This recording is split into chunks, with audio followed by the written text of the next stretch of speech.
Um, yeah, I just hit record. So repeat that back if if you would.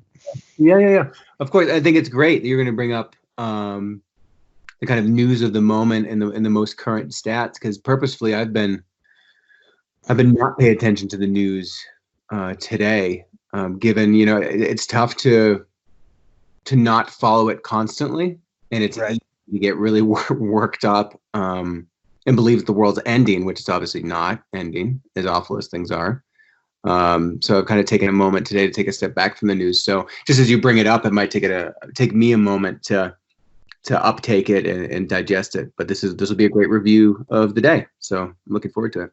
Cool. So it's a concerted effort because you're just well, I guess let's kind of back it up a little bit. So, when did you first start getting concerned, or I guess start following it? When did your sort of ingestion of information begin? Yeah, very early January, I guess, was when we started to pay attention to it. We were up in the mountains every weekend in January with some friends that were on sabbatical from New York, and they had a service trip to China. So we were with them a lot, and obviously they would pay attention to anything that was going on over in the whole continent of Asia.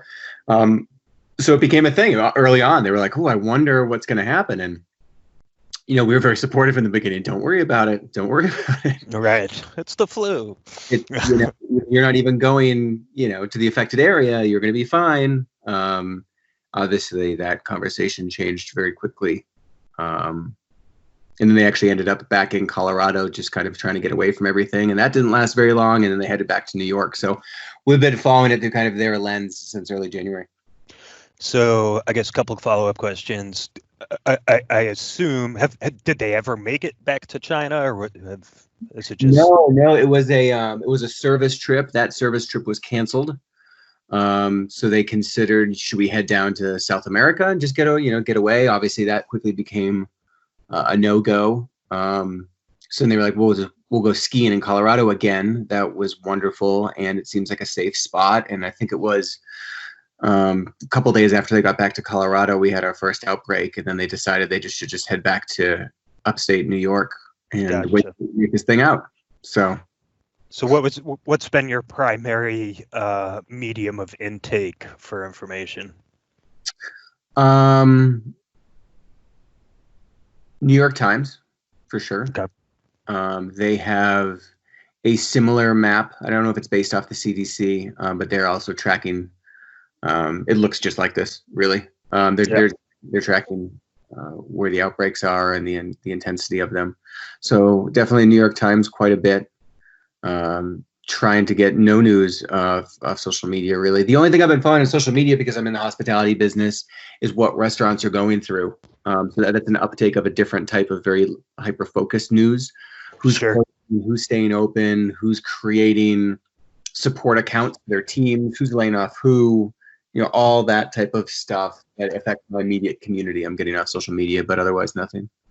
Yeah. So a little bit on my background of it. So similar timeline. I was probably a little behind you. It was maybe mid to late January where you first started kind of hearing a little bit of news about it, and it was like, oh, and I've got Apple News, so I get some. I think maybe some New York Times stuff was there. Maybe I was following them on Twitter. I don't know, but you'd hear it from time to time, and it was like, huh, that's kind of a weird thing. And I've always been sort of like morbidly fascinated by these sorts of events, I guess. Like I look back, and I've actually had this conversation a couple of days ago with my wife, and she's like, "Why are you so concerned about this?" And it's like, I don't know. Like, The Stand is my favorite book, and I was in the middle of reading Swan Song when this broke out, and like The Road, and like all these like post-apocalyptic, like Andromeda Strain I read when I was young. Like I've read them all, so, and it's like I really like them, and I think about this stuff. So then like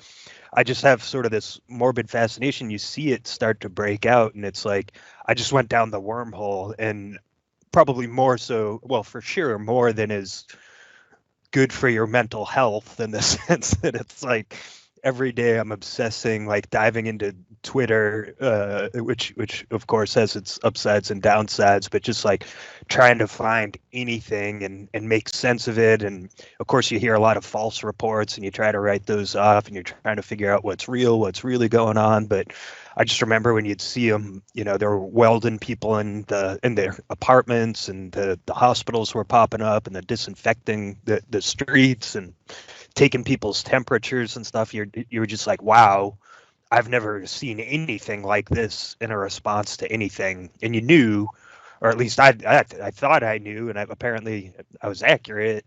Like that was just different, right? And there was something strong happening. Yeah, it's been remarkable to see. I mean, for me, I don't think it's funny. I've talked to a lot of people where it's like, oh, it hasn't sunk in yet. I can't believe it. I can't believe you hear that a lot from people. I can't believe it. But it's funny because it's changing every day, that you almost aren't even allowed time to let it sink in yet, because you don't know Totally. what is sinking in. You know what I mean? Because no one knows what's on the other side of tomorrow. So it's just really interesting as people kind of digest the situation. It's tough to become comfortable at all, because the unknown is all we have. Yeah, exactly.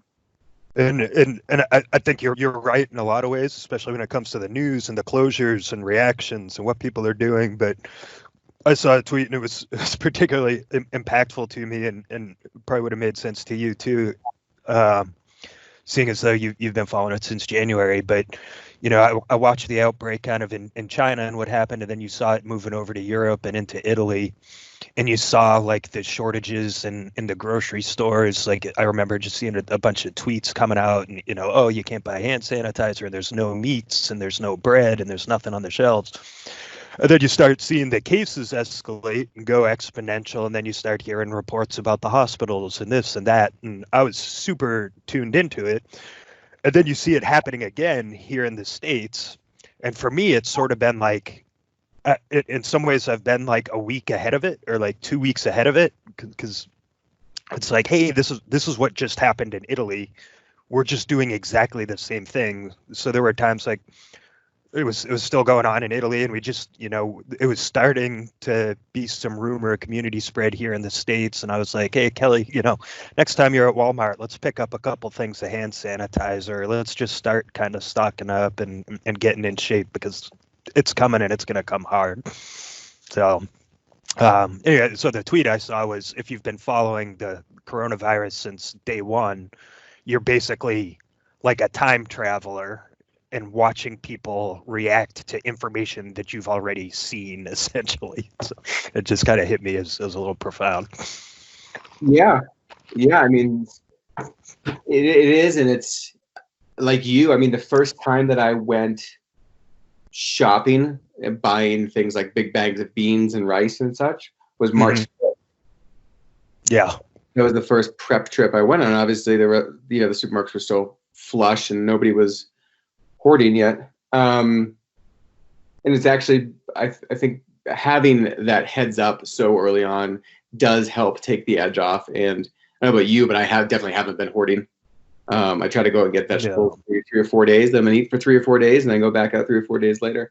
Yeah, that was going to be my next question. So my sort of mentality is like, have enough to get by for 2 weeks, not including produce and things like that. But it's like, I've got enough pasta, some frozen meats, of course, milk.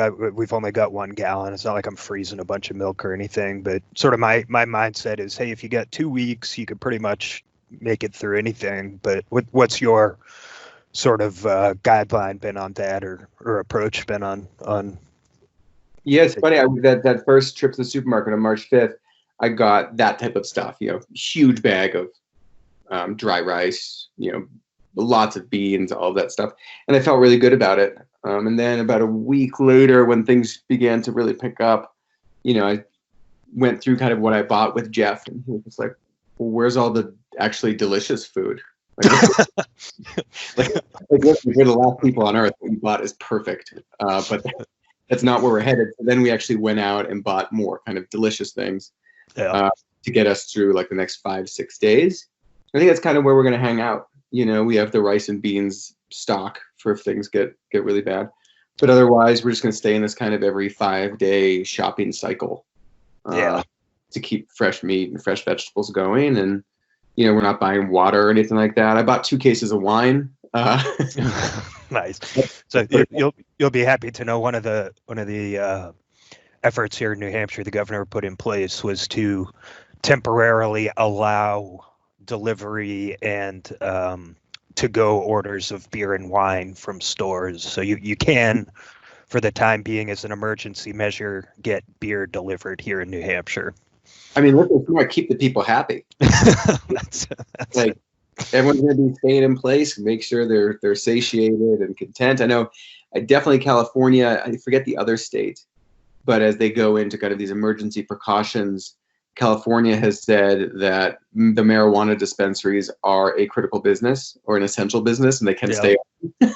Yeah, that's awesome. I think that's so wise, I forget. Similarly, over in Europe, I forget which country it was. Maybe it might have been Spain. I don't know. Maybe it just said Europe when I read the article. It's hard to keep them all straight.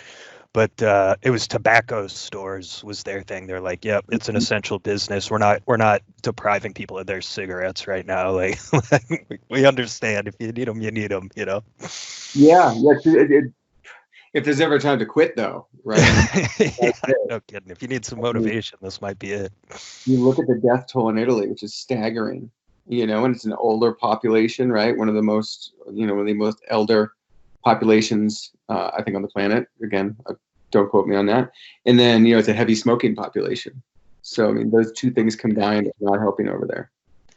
John Hopkins is letting me down tonight. They're showing 0 deaths and 4 recovered, and that's not the kind of optimism we need to see. If you go back to the screen you just had, it showed, I think, 2,900 something or 2,800 something.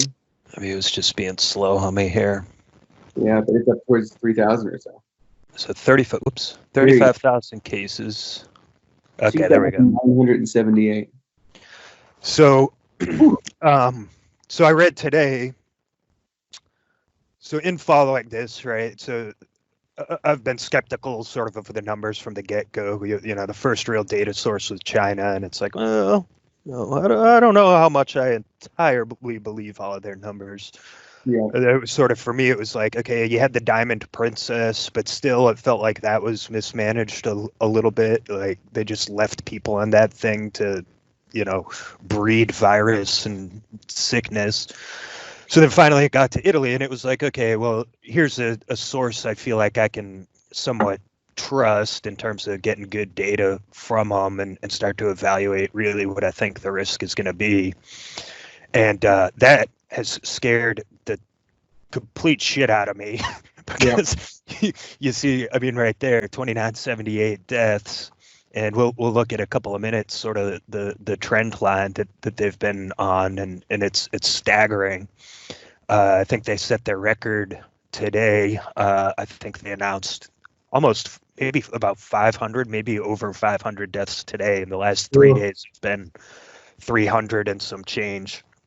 But all that, I did find some encouraging news from my perspective.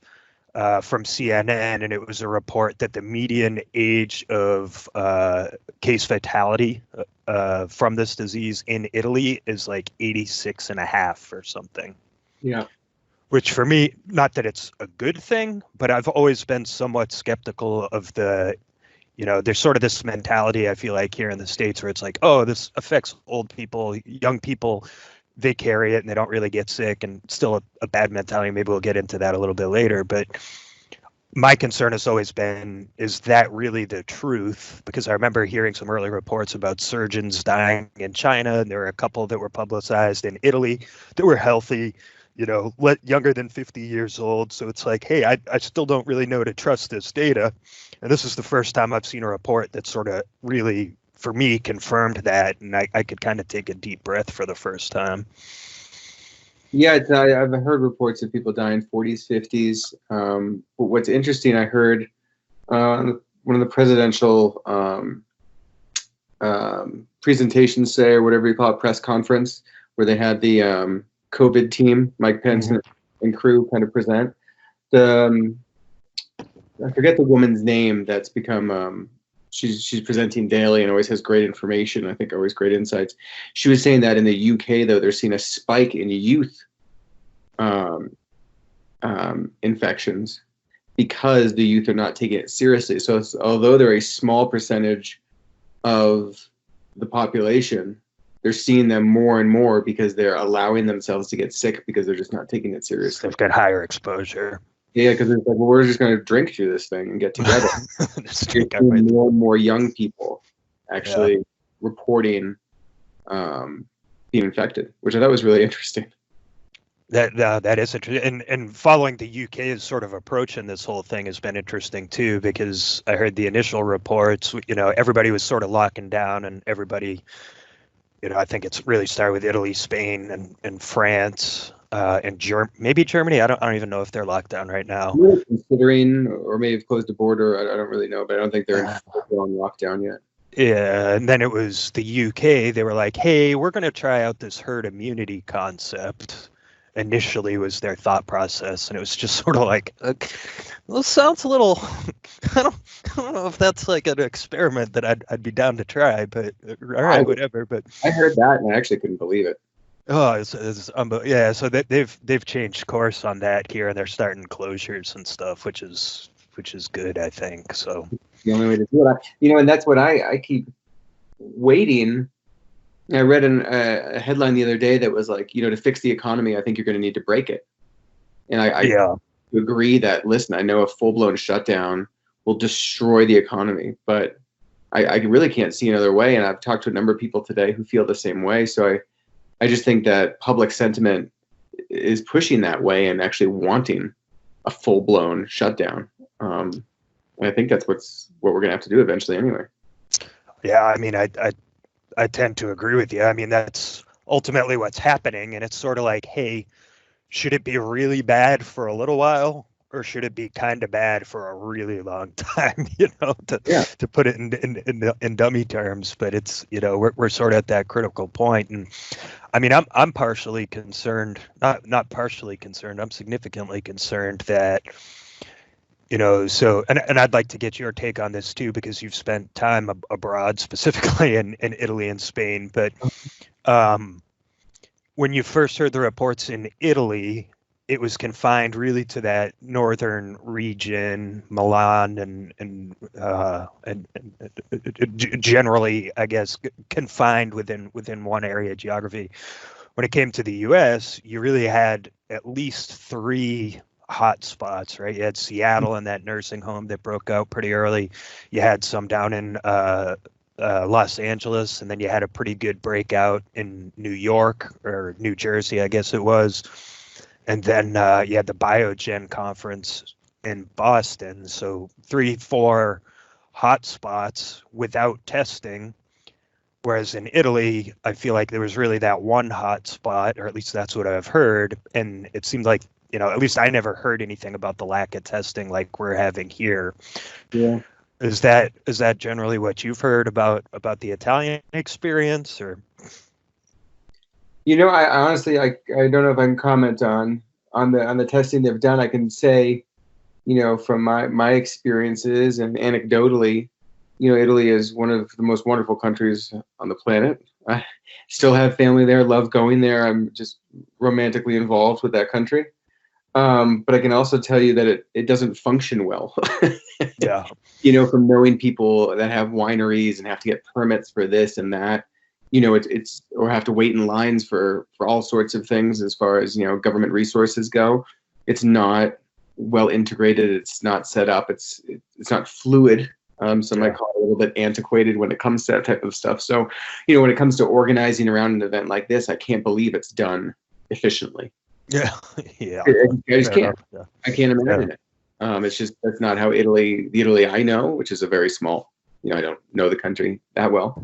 That's been my experience. So when it comes to something spreading quickly throughout Italy, I can't say I'm shocked. Yeah.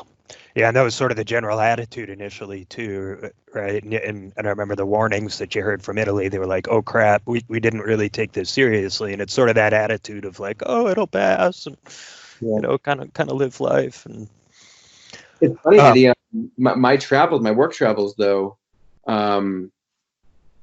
just before this happened, I went to Washington for work.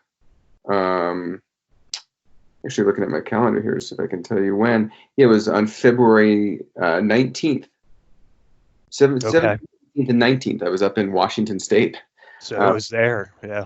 And then the week after that, I was down in LA. Oh, geez. That's And- funny. We probably almost crossed paths because I was in LA. I remember hearing there was a early report about somebody who was doing screening from international travelers at LAX that ended up testing positive for it. And he was only there. I think that individual travels to different airports or something, or he was only at LAX for like a week and a half. And of course, it was the week and a half that I was there. I traveled through. It was like, oh, sweet, perfect. Yeah, it's the connectedness of it all. You know, it's amazing. We've built our businesses, we've built the economy off of this interconnected model.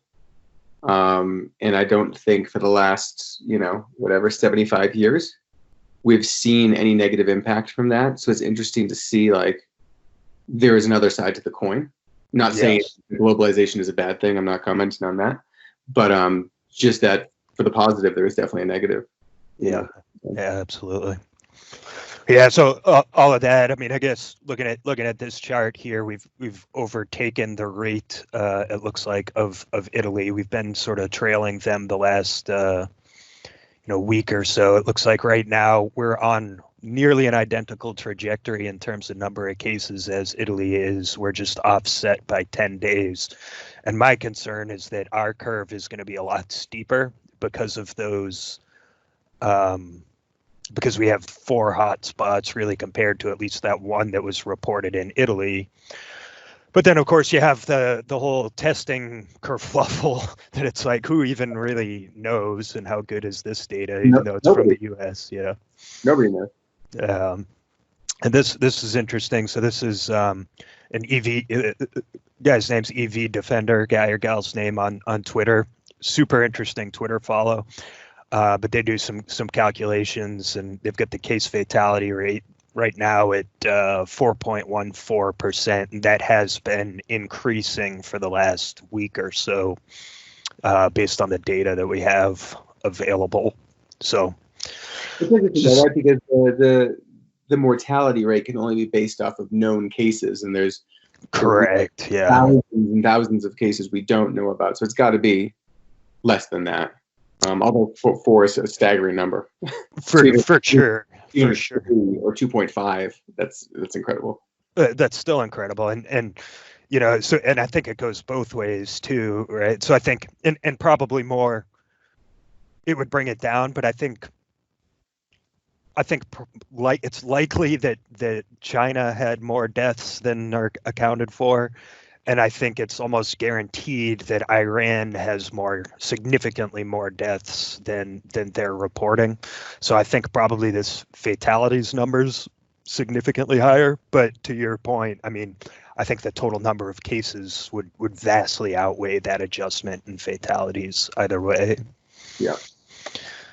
So that's our snapshot here today. It looks like here's the first day. Unfortunately, we've overtaken Italy in total number of cases. Maybe it's fortunate because we're doing more testing. I don't know, but we will see in a few days. So 10 days. I think 10 days we could have 35,000 plus cases.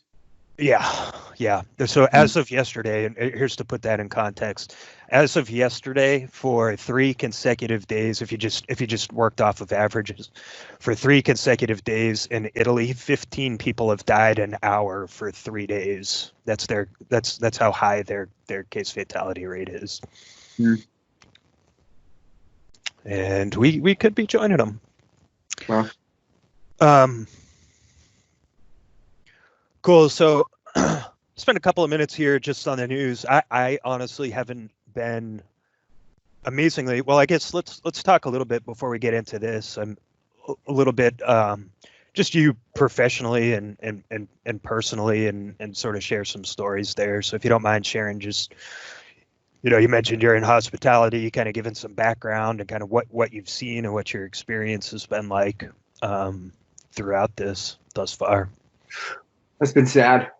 It's been really, really sad.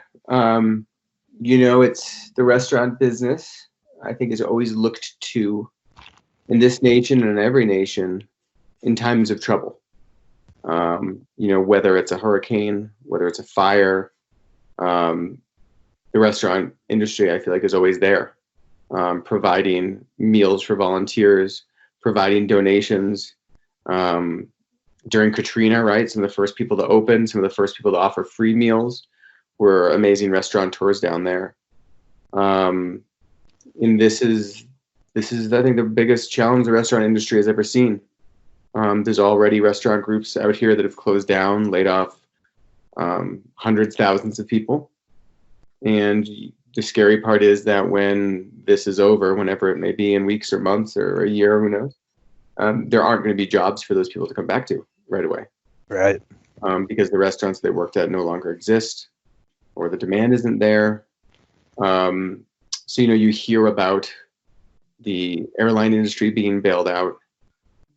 You hear about hotels getting some attention from the government as well, but you haven't really heard much talk of the hospitality industry, and I really hope that changes. In this country, unlike Italy and Spain, where being a server is considered a profession and a career, and it's actually respected, and people do it maybe for their whole lives.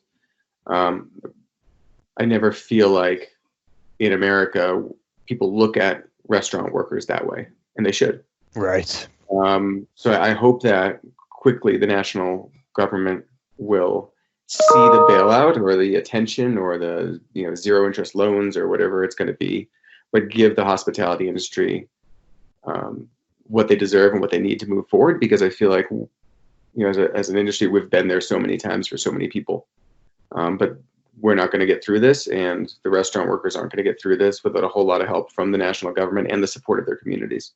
So yeah, we'll see. And you're right. There's definitely that negative stigma too, right? Sort of that, when are you going to get a real job sort of thing? Like, to your point, it's it in other places where it may be a respected profession and a career. Here, a lot of folks just kind of look down on it, and it's it probably is well, certainly doesn't get the respect that it deserves, and it's scary. Mm-hmm. I was down at so there's a little Irish pub in my town, and I went down there. They were doing takeout stuff, so I ordered corned beef and just a corned beef dinner yesterday for St. Patrick's Day, and I went in, and the owner of the restaurant, said he was pouring out some Guinness for a couple of regulars that were there waiting for their corned beef, and he says, "Hey, you want some Guinness?" He says, "I just ordered 16 kegs of it because this is St. Patrick's Day and we're an Irish place, and I was just hoping we could go one more day. Like, that's all I need. I needed one more day to get through it, but now I've got 10." I think he said $15,000 in liquor and beer and just food and all that stuff that's just at risk now, are just going to go bad, and it's you're concerned for those folks, right? The large chains will probably be okay, but those smaller restaurant owners, the independent folks, I mean, that's a lot of money they have tied up in materials and assets that rot and they go bad, and they can't just turn it back on or save it till this is over. That's just a lot of money down the drain. Yes, the small restaurateurs that I'm most worried about. You're right. The corporations will be able to weather this storm, but the independently owned small restaurants are going to have a much more difficult time. I heard another restaurateur talking about this today, and they were just saying that in good times, you're always paying for extra things out of your own pocket as an employer. Mm-hmm. And there's no money in restaurants, 3 or 4% margin. And in bad times, it's still coming out of your pocket. Right. My favorite breakfast place here, they had to close their 3 restaurants. 2 ladies own these 3 restaurants. And they started a fund for their employees, and they seeded that fund with $25,000 of their own money. Wow. They're asking for other community members to donate to pay bills for their employees during this tough time. And I still respect that move. But it shows you that there's, they're having to dig into their own pockets just to help their employees weather the storm. and that's going to just spread and continue everywhere during the coming months. Yeah. So it's tough, and it's restaurants to me, and obviously to a lot of people, are very special places. But I don't know if anyone realized how fragile, the economics of restaurants can be. I know. No, absolutely. And, my family and I, we probably eat out, I'd say 3 times a week, roughly. Usually it's after practice, and usually it's something fairly quick. But we'll sit down, and there's a couple local places we typically go to, and we're 3 days into this into this lockdown. It's now Wednesday, and we locked ourselves down over the weekend, really, too, and started the social distancing a little early.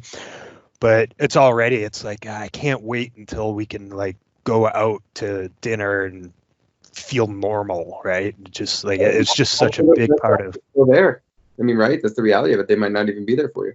Absolutely. No, that's absolutely right. So, well, that's a downer. Sorry. Yeah, I mean, hey, listen, restaurants are the best places on earth. They've given me my greatest joys, but it's tough times. There's no doubt about it. So I feel personally, so a little bit kind of where I'm at. So I work for a software services implementation company. We're a Microsoft partner, and I've found it extremely odd, really, where everything sits, because sort of my mentality has been, and you guys were hit like right off the bat. First thing, shut down. Like there's no ifs, ands, or buts about it.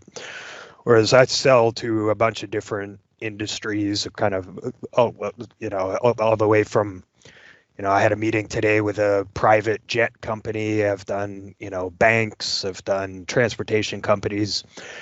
And for me personally, it sort of feels like when you get that forecast and you're in middle school and you get the forecast that big blizzard's coming and you have this homework assignment due, and you're like, there is no way I'm doing this homework assignment because I do not have school tomorrow. Like, it is just not going to happen, But these meetings, like, that's the same way I feel with these deals, because it's like we keep having these calls, and it's like, it sort of feels like the news just hasn't trickled down to that level of the organization, because kind of in the back of my head, I'm like, there's no way, like, you guys aren't going to be spending a bunch of money on IT projects right now. Like, this is not going to happen. But seemingly so far, kind of 3 days into the new reality of life, everything's kind of, everybody's pretending everything's normal, but we'll see sort of when that changes. And when it does hit, I think it's going to be a wake-up call for a lot of folks. Yeah, everyone's doing their best. I've heard that what you just described from multiple friends in the corporate world, and it seems like everyone is just hoping this will end and doesn't want to be caught kind of taking their foot off the gas. Right. Just in case. Yeah, it seems like short-term projects for the next 2 months should pretty much be canceled, and everyone should be focused on July, August, and maybe later. Yeah. Yeah. But, I mean, exactly. I understand that as a business, and the way I've been thinking about it is two things. One, it keeps you busy when you're at home, which is good for everybody's sanity. For sure, yeah. And it's keeping people employed as well.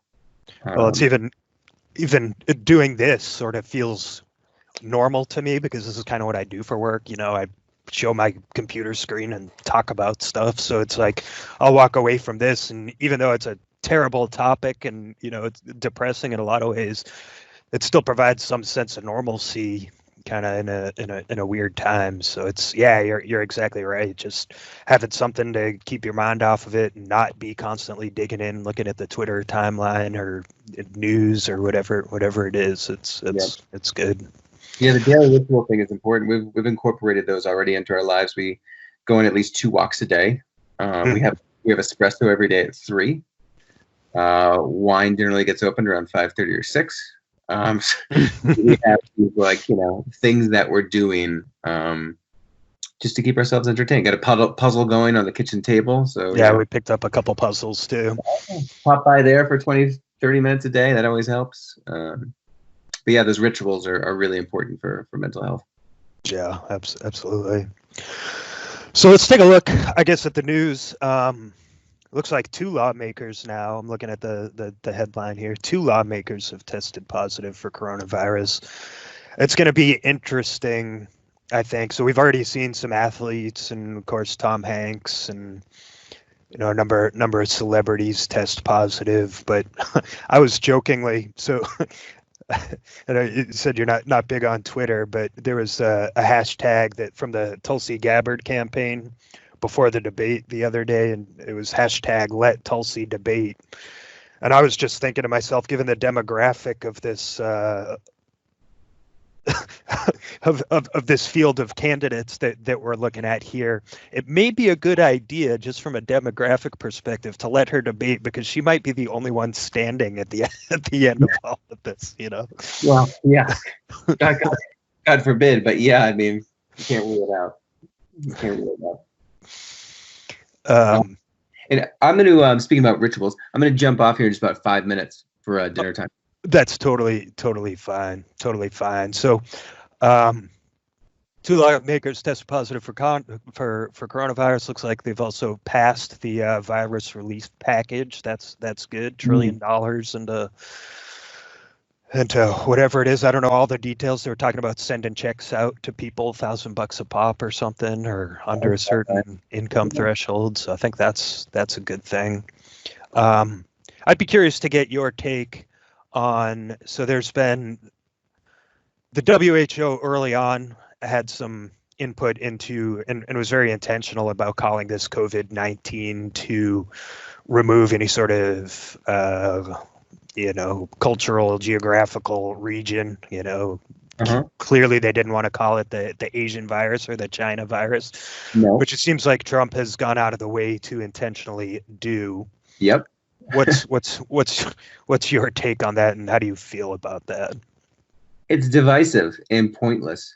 I mean, name the benefit to me of calling it the China virus or whatever stupid name you want to give it. What is the benefit of that? Besides driving people apart? There's no benefit. There's no upside. Yeah. You know what I mean? Listen, people eat all sorts of different animals across the entire globe. It's that practice is not, Chinese alone. And people in different economic levels, and maybe sometimes are forced to eat certain things, maybe have to eat certain things that I'm not here to judge. So I don't know. I don't think it does anything except push people apart. So I just don't see the upside at all. So I tend to agree with you, and it's just such a deliberate, and it's not just from him. It's pretty much everywhere, right? When I say everywhere, on the right side, I mean, everybody's just calling it the Chinese virus or the Wuhan virus or whatever they want to call it. I mean, you're like pointing your finger at some kid who peed his pants on the playground. I mean, like, what's right? Whatever, man. Like, I don't know. What's your problem? Yeah, exactly. I mean, I'll say, so the one defense that I've heard that was, and who knows, that it was actually like, okay, I understand, I don't necessarily agree, but I understand, was from Tucker Carlson, and I think he said it today. And I hate that they always play these things and it plays in my headphones.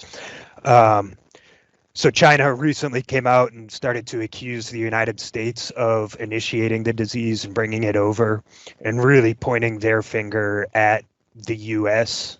and their response, and there were some early threats about withholding pharmaceutical ingredients as the pandemic proceeds, which is concerning. I mean, that's not the kind of rhetoric that you want to hear. So Tucker Carlson's point of view was, hey, we do need to keep in mind that as this winds down, these relationships will ultimately be reevaluated, and the world is going to look a whole lot different.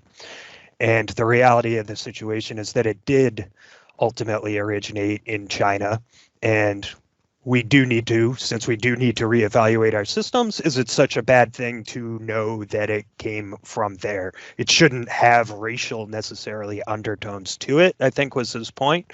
But I don't know that, when you think of SARS or MERS, like when I think of MERS, like I didn't even know that it was Middle East respiratory syndrome, right? I mean, yeah. So it's sort of I can also see the point where it's a little bit of, well, it's not really right. It just happened to originate in China, and also they are pointing their fingers at us and accusing us of some things that are not so great as well. So Yeah, I didn't just see any news or definitely any credible news on that on China accusing us. So I can't really comment on that piece of it. But to your point of not knowing that MERS came from the Middle East, did that do any damage? Not knowing that, no, it didn't. right. No, it's fine, and I don't think we want to position ourselves as the country that is, I guess what, just making sure everyone knows it wasn't us. Like that. That's the argument. I don't know. It just Right. People will know that, and I don't know. It just I don't see, again. I don't see the upside. And yes, evaluations of relationships will be reevaluated. Wouldn't it be great if we reach out and paint ourselves in a positive light? Just like World War II, that wasn't us for a long time until it was. But we reached out across the ocean and lifted other people up, and that paid off dividends for the last 50, 60 years. Wouldn't it be great if we treated this the same way and came out the hero instead of the finger pointer?